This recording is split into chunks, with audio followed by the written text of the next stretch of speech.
نحمدہ و نصلی علی رسولہ الکریم بسم اللہ الرحمن الرحیم۔ عزیز طلبہ السلام علیکم ورحمۃ اللہ وبرکاتہ۔ آج کی اس ویڈیو کے اندر ہم سبق نامدیو مالی پیج نمبر 80 صفحہ نمبر 80 کا آخری پیراگراف پڑھنا شروع کریں گے۔ نامدیو مالی کے بارے میں تذکرہ ہو رہا تھا کہ ایک مقبرے کے اندر مقبرہ رابعہ دورانی اورنگ آباد کے باغ میں مالی تھا اور مولانا عبدالحق رحمۃ اللہ علیہ اس کا تذکرہ کر رہے تھے۔ تو دیکھیں سیکنڈ لاسٹ لائن، اب مجھے اس سے دلچسپی ہونے لگی، یہاں تک کہ بعض وقت اپنا کام چھوڑ کر اسے دیکھا کرتا، مگر اسے کچھ خبر نہ ہوتی کہ کوئی دیکھ رہا ہے یا اس کے آس پاس کیا ہو رہا ہے۔ وہ کام میں مگن رہتا ہے، مگن مصروف۔ اس کے کوئی اولاد نہ تھی، وہ اپنے پودوں اور پیڑوں کو اپنی اولاد سمجھتا تھا اور اولاد کی طرح ان کی پرورش اور نگہداشت کرتا۔ ان کو سرسبز اور شاداب دیکھ کر ایسا ہی خوش ہوتا جیسے ماں اپنے بچوں کو دیکھ کر خوش ہوتی ہے۔ وہ ایک ایک پودے کے پاس بیٹھتا، ان کو پیار کرتا، جھک جھک کر دیکھتا اور ایسا معلوم ہوتا گویا ان سے چپکے چپکے باتیں کر رہا ہے۔ جیسے جیسے وہ بڑھتے اور پھولتے پھلتے اس کا دل بھی بڑھتا اور پھولتا تھا۔ ان کو توانا اور ٹانٹا، توانا کا معنی بھی مضبوط اور ٹانٹا کا معنی بھی مضبوط ہے، مضبوط دیکھ کر اس کے چہرے پر خوشی کی لہر دوڑ جاتی۔ کبھی کسی پودے میں اتفاق سے کیڑا لگ جاتا یا کوئی اور روگ پیدا ہو جاتا، روگ، مرض، بیماری، تو اسے بڑا فکر ہوتا، بازار سے دوائیں لاتا، باغ کے داروغے یا مجھ سے کہہ کر منگاتا، دن بھر اسی میں لگا رہتا اور اس پودے کی ایسی سیوا کرتا، سیوا خدمت، جیسے کوئی ہمدرد اور نیک دل ڈاکٹر اپنے عزیز بیمار کی کرتا ہے۔ ہزار جتن کرتا اور اسے بچا لیتا، اور جب تک وہ تندرست نہ ہو جاتا اسے چین نہ آتا۔ اس کے لگائے ہوئے پودے ہمیشہ پروان چڑھے اور کبھی کوئی پیڑ ضائع نہ ہوا۔ باغوں میں رہتے رہتے اسے جڑی بوٹیوں کی بھی شناخت ہو گئی تھی، پہچان ہو گئی تھی۔ خاص کر بچوں کے علاج میں اسے بڑی مہارت حاصل تھی۔ دور دور سے لوگ اس کے پاس بچوں کے علاج کے لیے آتے تھے۔ وہ اپنے باغ ہی میں سے جڑی بوٹیاں لا کر بڑی شفقت اور غور سے ان کا علاج کرتا۔ کبھی کبھی دوسرے گاؤں والے بھی اسے علاج کے لیے بلا لے جاتے، بلا تعمل چلا جاتا، بلا تعمل بغیر سوچے سمجھے،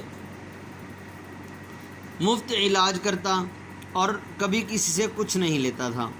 وہ خود بھی بہت صاف ستھرا رہتا تھا اور ایسا ہی اپنے چمن کو بھی رکھتا، اس قدر پاک صاف جیسے رسوئی کا چوکا، رسوئی کہتے ہیں کچن کو، اور چوکا وہ چبوترا یا یوں سمجھ لیں کہ وہ اونچی سی جگہ، وہ شیلف جس کے اوپر کٹنگ وغیرہ کرنی ہوتی ہے اور بڑے بڑے گھروں کے اندر اور بڑی بڑی کوٹھیوں کے اندر لگا ہوتا ہے۔ کچن بہت کھلا ہوتا ہے اور درمیان میں شیلف سی بنائی ہوتی ہے، اس کے اوپر رکھ کر اس کو کہتے ہیں چوکا۔ اب اس کو چونکہ اس کے اوپر کٹنگ کرنی ہوتی ہے، مرچ وغیرہ کاٹنی ہے، ٹماٹر وغیرہ کاٹنا ہے یا پیاز وغیرہ کاٹنا ہے، تو اب اس کے کاٹنے کے لیے اس جگہ کا صاف ہونا ضروری ہے۔ بار بار ڈسٹ پڑی ہوگی یا گندی ہوگی تو وہی گندی چیزیں جب اس کے اوپر کاٹیں گے تو ان کو بھی ڈسٹ وغیرہ لگے گی اور اس طرح جو ہے وہ کھانا اچھا نہیں بنے گا۔ لیکن اس لیے تو اس کو جو چوکا جو ہوتا ہے، یعنی وہ شیلف جو ہوتی ہے، اس کو ہر وقت صاف رکھنا ہوتا ہے۔ کیا مجال جو کہیں گھاس پھونس یا کنکر پتھر پڑا رہے، روشیں باقاعدہ، روشیں راستے، کیاریوں وغیرہ کو کہتے ہیں، تھانولے درست، تھانولے جہاں میں نے آپ کو بتایا تھا کہ جہاں پر پانی وغیرہ ڈالتے ہیں پودوں کو، اس کو کہتے ہیں سنچائی، اور شاخوں کی کاٹ چھانٹ وقت پر، سنچائی کہتے ہیں پودوں کو پانی دینا، جھاڑنا، بہارنا، صبح شام روزانہ، غرض سارے چمن کو آئینہ بنا رکھا تھا۔ بہارنا جھاڑو دینا کہتے ہیں، ایک ہوتا ہے کپڑے کے ذریعے سے ڈسٹ وغیرہ صاف کرنا، اور بہارنا، بہاری دینا مطلب جھاڑو دینے کو کہتے ہیں، جھاڑو کے ذریعے سے صفائی کی جاتی تھی۔ باغ کے داروغہ نگران عبد الرحیم خان فینسی خود بھی بڑے کارگزار اور مستعد شخص ہیں، کارگزار، محنتی، مستعد، ہوشیار، چالاک۔ اور دوسروں سے بھی کھینچ تان کر کام لیتے ہیں، کھینچ تان کر ڈانٹ ڈپٹ کر کے۔ اکثر مالیوں کو ڈانٹ ڈپٹ کرنی پڑتی ہے، ورنہ ذرا بھی نگرانی میں ڈھیل ہوئی ہاتھ پر ہاتھ رکھ کر بیٹھ گئے یا بیڑی پینے لگے، مطلب کوئی حقہ وغیرہ پینے لگ جاتے تھے، یا سائے میں جا لیٹے۔ عام طور پر انسان فطرتاً کاہل اور کامچور واقع ہوا ہے۔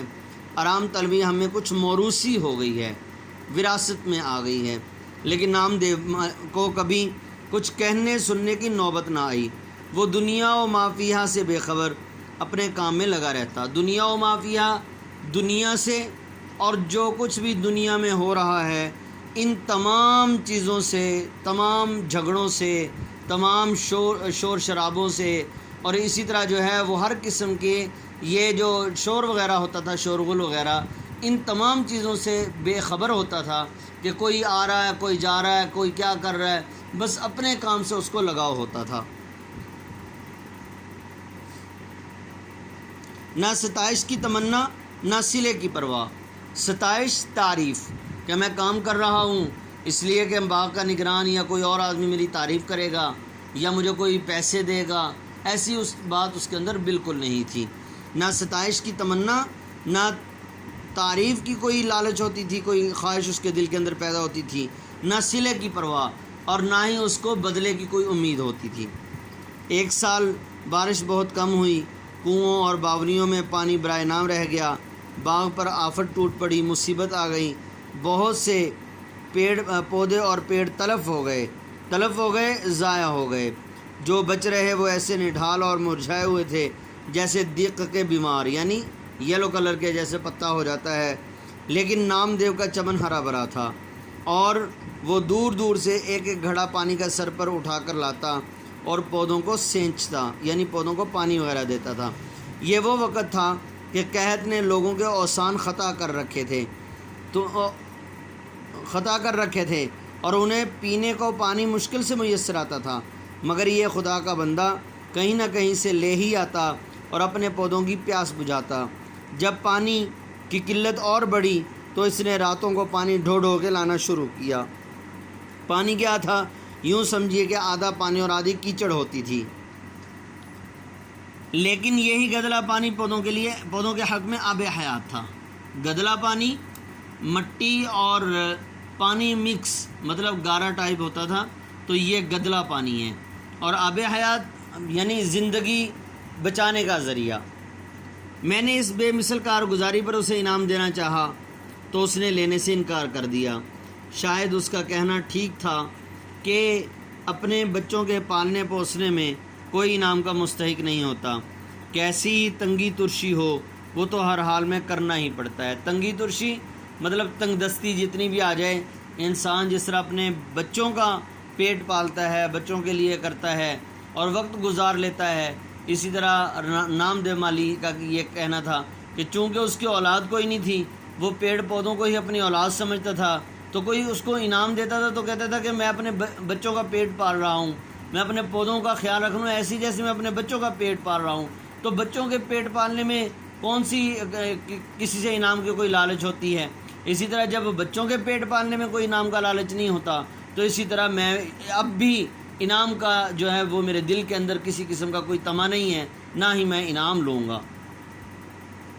جب اعلیٰ حضرت حضور نظام کو اورنگ آباد کی خوشگوار آب و ہوا میں باغ لگانے کا خیال ہوا تو یہ کام ڈاکٹر سراج الحسن، نواب سراج یار جنگ بہادر ناظم تعلیمات کو تفویض ہوا، ان کے سپرد کیا۔ ڈاکٹر صاحب کا ذوق باغبانی مشہور تھا۔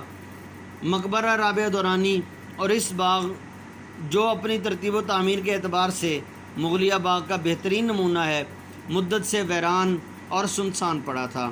وحشی جانوروں کا مسکن تھا، مسکن رہنے کی جگہ، یعنی وحشی جانوروں نے اس کو اپنا گھر بنایا ہوا تھا، اور جھاڑ جھنکار سے پٹا پڑا تھا، یعنی ڈسٹ وغیرہ بہت زیادہ پڑی ہوئی تھی، مٹی بہت زیادہ پڑی ہوئی تھی۔